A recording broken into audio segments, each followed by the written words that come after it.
It was a rainy Tuesday evening in Portland, Oregon.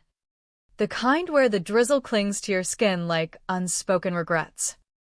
Emily Harper sat alone in her modest one-bedroom apartment, the glow from her laptop screen casting long shadows across the room.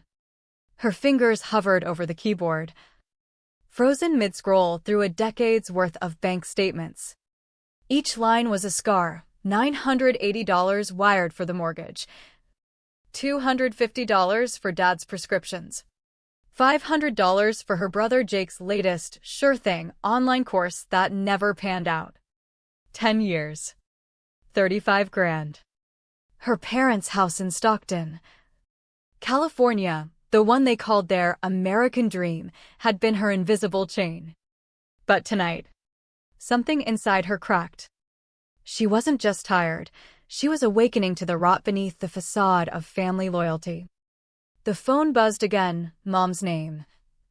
Linda. Flashing like an accusation. Emily let it ring into silence, her heart pounding not with fear, but with the first stirrings of a cold, calculated fury. The quiet had always been her armor, but now it felt like a weapon sharpening itself. Growing up in a tight-knit Vietnamese-American community in Stockton, Emily had learned early that family came first, no questions, no complaints. Her parents, immigrants who scraped by running a small nail salon, drilled it into her. Blood ties were unbreakable. Sacrifices silent badges of honor. She was the good daughter, the one who aced school. Landed a steady job as a financial analyst in Portland after business school. When the call came 10 years ago, Dad's health failing, the mortgage slipping, they leaned on her like it was her duty. Just until we get back on our feet, Linda had whispered over the phone, her voice thick with feigned vulnerability. Emily said yes, because saying no would shatter the illusion of harmony. But months blurred into years, and the yeks piled up like unpaid debts on her soul. She tracked every penny in a secret spreadsheet, not for reimbursement, but to remind herself she wasn't invisible. Yet, with each transfer, a piece of her eroded, dreams of her own home deferred, vacations skipped. A quiet resentment festering like an untreated wound. The betrayal didn't hit all at once, it seeped in. Slow and insidious. Like poison in well water. Emily's visits home grew rarer. But when she did go, the air thickened with unspoken dismissals. Last birthday, she drove down with a homemade cake, chocolate fudge, her childhood favorite, hoping for a flicker of recognition. Linda barely glanced up from her phone. Oh, you brought something sweet. That's nice. Jake, lounging on the couch with his gaming headset, snatched the biggest slice without a word.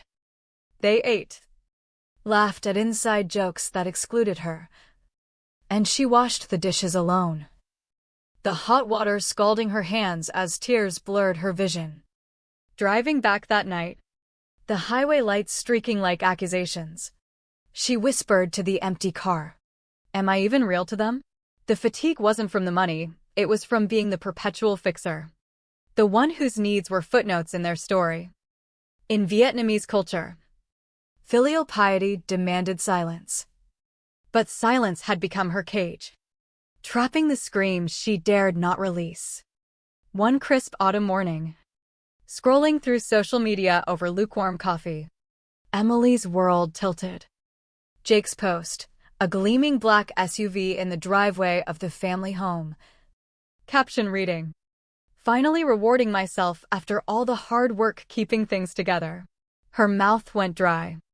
She'd just wired $1,200 for emergency repairs 2 weeks prior, eating peanut butter sandwiches to stretch her budget. The likes poured in, cousins praising Jake as the family hero. She called Linda, voice steady despite the storm inside. "Mom." About Jake's car. A pause, then a sigh laced with irritation. "He's earned a little joy." "Emily, don't be selfish." Selfish. The word landed like a slap. echoing years of gaslighting. That night, alone in her apartment, she printed the post and taped it to her mirror. It wasn't anger yet, it was clarity. They weren't grateful, they were entitled. Her sacrifices weren't love, they were transactions. And she'd been demoted from daughter to donor. The silence deepened. A deliberate choice now. Emily turned off auto payments, letting the mortgage deadline pass without a dime. Linda's calls came frantic at first, then accusatory. How could you abandon us like this? After everything. Emily didn't explain.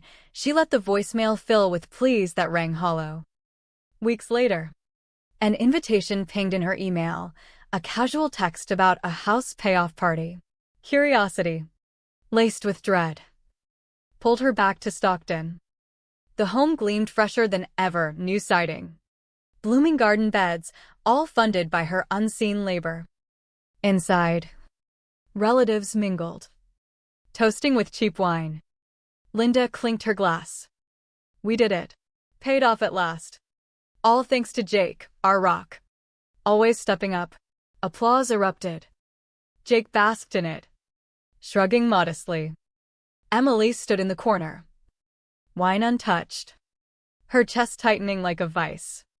That was her money. Her nights crunching numbers. Her forfeited dreams. They had rewritten history, erasing her from the narrative she built. At dinner, they shoved her to a rickety stool in the kitchen while they claimed the table. Like old times, Jake smirked. She left without goodbye, the door clicking shut like a final punctuation on her illusions. Back in Portland, the envelope arrived like a ghost from the past, no return address. Just her name in Linda's precise script. Inside, a mortgage notice. Balances overdue for months. Foreclosure looming. Emily's transfers vanished into thin air. Digging deeper online, she uncovered the deed transfer, house now in Jake's name, executed via a power of attorney she'd signed years ago during Dad's health scare. Just in case, Linda had cooed. Betrayal bloomed full. Not as rage, but as a chilling resolve. They hadn't just used her, they'd forged her out of existence. A cousin's accidental voice note sealed it, Linda's voice sneering. She's not family, she's just the wallet. Let her sulk, she'll come crawling. Emily saved it. Her hands steady. The psychological toll hit hardest then, the isolation. The self-doubt she'd internalized as duty. But trauma, she realized, wasn't a chain, it was fuel for severance. Revenge whispered in the quiet hours. Not flashy or violent, but surgical. Rooted in the same silence they'd weaponized against her. She changed passwords, revoked the power of attorney, blocked numbers. An unauthorized auto debit appeared, $600 for Jake's tuition, traced back to Stockton. Fury crystallized. She confronted Linda over a recorded call. I know about the deed. The access. The lies. Linda stammered. We didn't think you'd cut us off. Emily hung up, the click echoing her detachment. She compiled everything, transfers, voicemails, deeds into a truth folder. No lawsuit, that would drag her back into their web.